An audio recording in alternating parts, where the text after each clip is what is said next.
Well, I don't know if we'll have tires and an engine in this weekend. It's already midday Sunday, but we had a little rainstorm come through yesterday, and the neighbor came over, said his buddies north of us were getting hail, so I shoved everything to the sides to jam the van in here and just now put everything back into its normal state of disarray. So kind of further motivated me to get those shelves in there and organize a bit so there's more open space in the garage and more motivation to not just set stuff on the worktop because there's nowhere else to put it. Anywho, wheel bearings.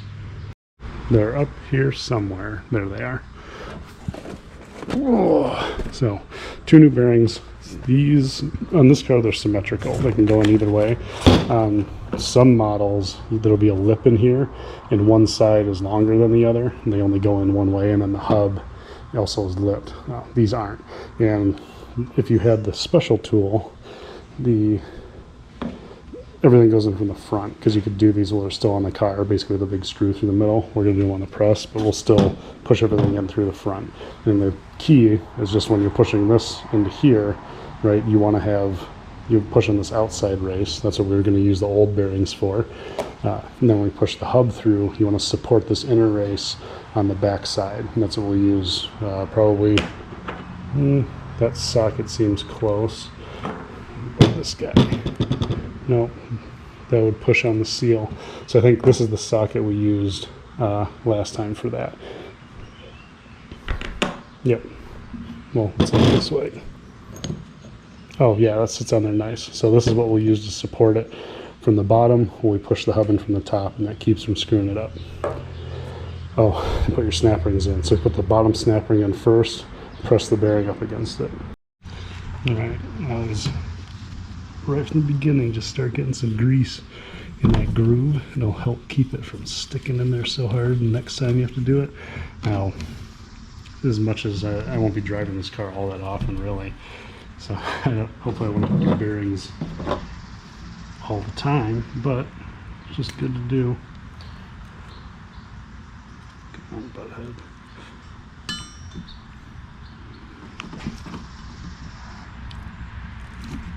There we go.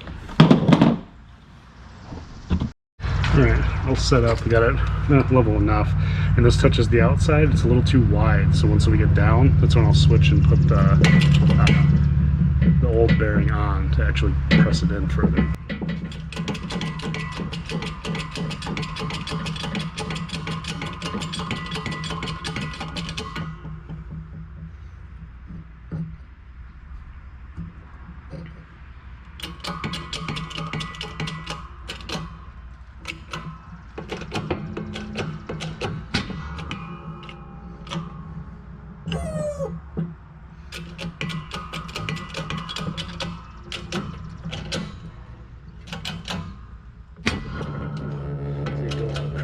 Straight up.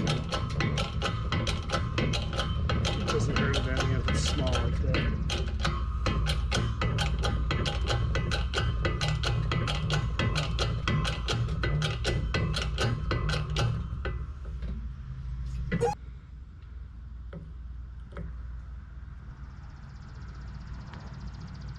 Yep.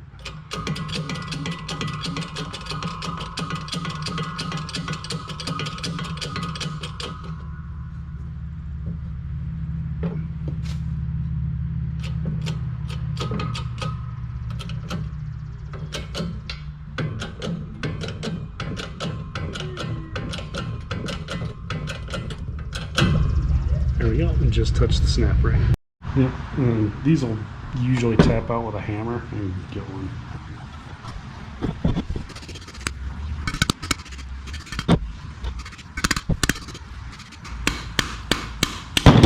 There we go.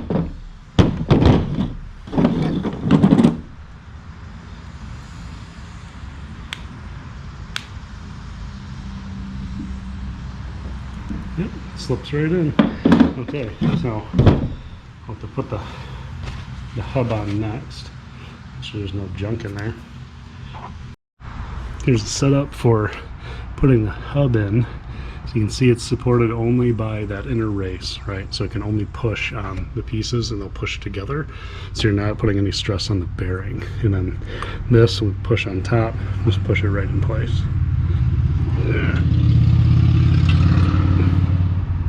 Yep. I'm not going to do it one-handed because I want to make little adjustments if it's not perfectly straight. Okay.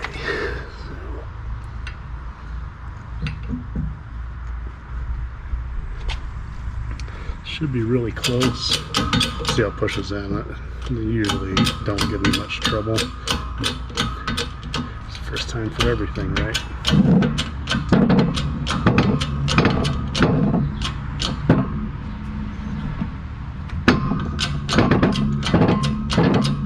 It's barely taking any effort, so lots of grease lined right up, and then when that bearing seats against the flat surface on that inner race, it'll just stop and get a bunch of tension, like right now. So, all right, yeah, it's in place. Feels really good. Now, when I put the wheel on the car, you have to put the axle in place. So these are symmetrical, right? So you got this guy here basically has its cup that pushes on these balls. So when everything's pinched together, right, the axle itself isn't going to rest on the hub here. That's why there's a space. The axle is going to rest on this inner race, the same way the hub rests on this part, this edge right here on the other side. So it pinches those two parts together, and then the bearings themselves, so like this side keeps it from pulling this way, and this side keeps it from pulling out this way. If I put this knuckle on without the axle torqued in place and put the wheel on, it might be okay rolling it back and forth in the driveway, but there's going to be stress on that. And the only thing holding it in place is the press fit to this rear assembly. So if that starts to get loose and pull out, it's going to pull this front part out the same way it did when we pressed it out. It's going to yank that with it and ruin the bearing.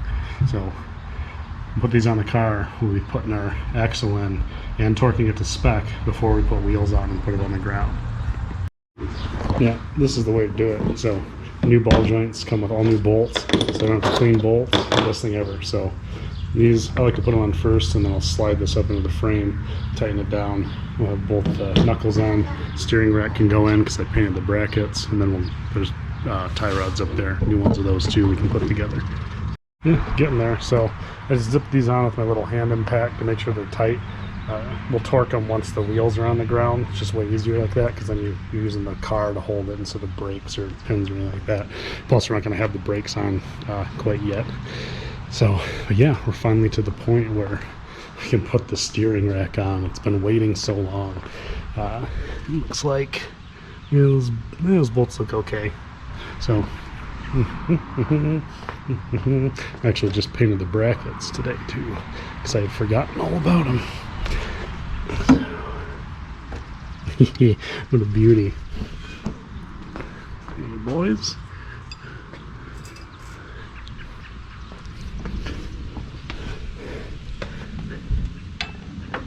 Yeah. Come on.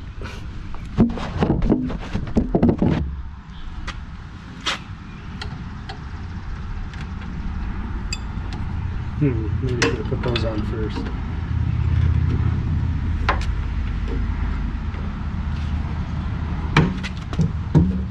Yeah.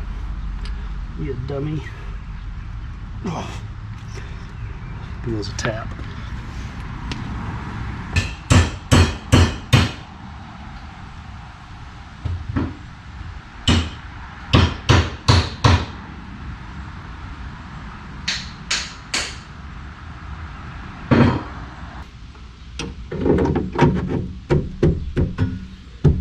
Alright, just gotta find the nuts. So my whole thing with front suspension and brakes, and these four fit. I think these are the right ones, because like these we got new, so you don't need them. And then their buddies that went inside them, those are new. So there should be 6 of these. There's more than 6. Yeah. Some of these snapped. That was a frame thing, I think, because these are suspension. There should be 4 the same size, and there should be nuts to go with them that look like this. So yeah, I think those are for the shocks. Let's see. dirty and rusty, and my air compressor is fucked. Yeah, that's the right ones. Oh, my buddy Mike's here. Yeah, so I think these are for the steering rack. They have to be. Yeah, those will work. Okay, Mike's here. We put the suspension on, and all I gotta do is tighten the axle nuts. So, grab those jack stands out from underneath. You get that side, I'll get this side.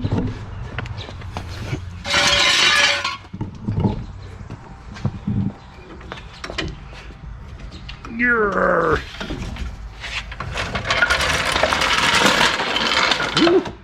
Okay, and those are 30 millimeter, 195 foot-pounds, which I don't think my wrench does, but I'll figure it out.